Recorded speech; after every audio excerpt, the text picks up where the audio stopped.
නිසා තමයි මම අද මෙතන ඉන්නේ. එයා ෆෝන් එක ගන්න කලින් මට ස්මාර්ට් ෆෝන් එකක් අරන් දුන්නා එයාගේ සල්ලි එකතු කරලා. ප්‍රශ්න නෑ අපිට. රණ්ඩු වෙලා නෑ අපි දෙන්න. කෑ ගහගෙන නෑ. ආදරේ කියන්නේ ඒක තමයි. කියන්නේ මං වෙනුවෙන් ඉවසන මං වෙනුවෙන් බලාගෙන ඉන්න. මම ඉස්ලාම යත් එක්ක යාළුවන් වෙනකොටත් මං ඇහුවේ මම කවදා හරි මම නිලියක් වෙනවා. ඔයා කැමතිද නිලියක් එක්ක ඉන්න? මට ප්‍රශ්නයක් නෑ. මට ඒත් සැකයි දැන්. ඔහොම මේ හා කියලා පස්සේ බැන්දාම මේ වෙනවනේ. එපා කියනවනේ. හැබැයි මම හැමතිස්සෙම මට බෑ මට ගෙදර යන්න ඕනි කියලා කියද්දි නෑ දැන් ඔයා මේක ඉගෙනගත් එක. මේ ඉගෙනගත් එක ඔයා කරන්න ඕන. දැන් ඔයා මේ ආසාව නිදාගන්නෙත් නෑ, කන්නේ බොන්නෙත් නැතුව ඕකම හිතේ තින්නවා. ඔයා දැන් ගෙදර යන්න හදනවා. එහෙම කරන්න එපා. කියන්නේ සමහරලාට ඇත්තටම කොළඹෙන්න දන්නේ නැති වුණාම එයා මාව එක් කරගෙන ඇවිල්ලා ක්ලාස් වලට එහෙම උදේ 9 ඉඳලා හවස 5 වෙනකන් ක්ලාස්. මෙයා ඔය සුදර්ශියට මාව දාලා ඔය පැය ගානම එහාට මෙහාට ඇවිදලා දින්න. බස් ස්ටෑන්ඩ් වල වෙලාවකට පාරේ එයා හරි සුදු වෙනකොට කට්ට කළු වෙලා ඉන්නවා අවුවේ ඉඳලා අර එහෙම ඉඳලා. ඊට පස්සේ දැන් ගිහිල්ලා මොකද හොරනට දාලා එහෙම එන්නත් බෑ. ඉතින් හැමදාම කියන්නේ දවසක් හරි සැරේ දෙතුන් පාරක් හරි යනවනම් අනිවාර්යෙන් මෙයාගේ වැඩ ඔක්කොම දාලා මෙයා එනවා. ඉතින් සමහර කාලවල මං වෙනුවෙන් මෙයා මේ කේටරින් යනවා. කේටරින් අර කෑම හැම බෙදන්න. එහෙම ගිහිල්ලා 2500 ඉස්සර. ඔය 2500 අරන් එනවා. ඔයා යන්න. ඔයා දැන් හෙට ඔඩිෂන් එක ගන්නේද? හරි අපි ඇඳුමක් ගමු.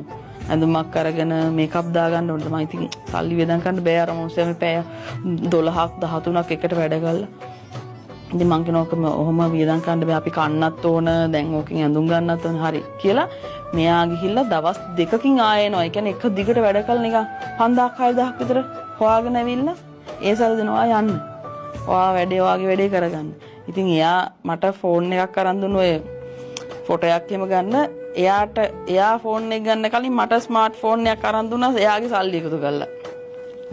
එයාට ගෙදරින් කණ්ඩ දාන්න සල්ලි ඊට පස්සේ එයාගේ කේටරින් කරලා ඉස්සර ඇත්තට මේ කියන්න ලැජ්ජ වෙන්න ඕනේ නෑ. ඉතින් ඒවා මේ කටින පින්කම් වලට බෙර ගහන්න ගිහිල්ලා ඒ සල්ලි මට ගෙනල්ලා දීලා තිනවා. ඒ කියන්නේ මේ වගේ තුවාල ඇදිලා මේ ඇවිදලා පෙරහැරවල පාරේ ඇවිදලා එහෙම වෙලා මට ඉතින් සල්ලි ගෙනල්ලා දෙන ඔයාගේ වැඩ ටික කරගන්න කියලා. මට ඇත්තටම එයා මට ෆෝන් එකක් අරන් දුන්නා මේ ටච් ෆෝන් එකක්. ඒ දවස්වල එහෙම එක මාර ලොකු එකක්. මෙයාගේ චුට්ටි ෆෝන් එකක් තිබ්බේ නෑ. ඔයා වැඩ කරනවානේ මට ෆෝන් වලින් වැඩ නැහැ. ඔයා මේක තියාගන්න කියලා මට දැනටත් එයා මන් දන්නේ මට හිතෙනවා ඒක තමයි කියන්නේ ආදරේ කියන්නේ ඒක තමයි කියන්නේ මං වෙනුවෙන් ඉවසන මං වෙනුවෙන් බලාගෙන ඉන්න ගැහණියක් හිටපු කොයිතරම් වාසනාවන්තයිද?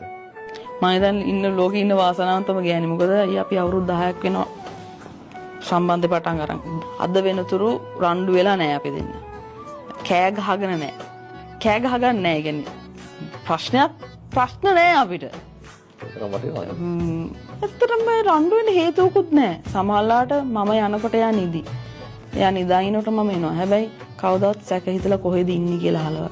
එහෙම නෑ. මම කිව්වොත් විතරයි එයා අහගන්නේ.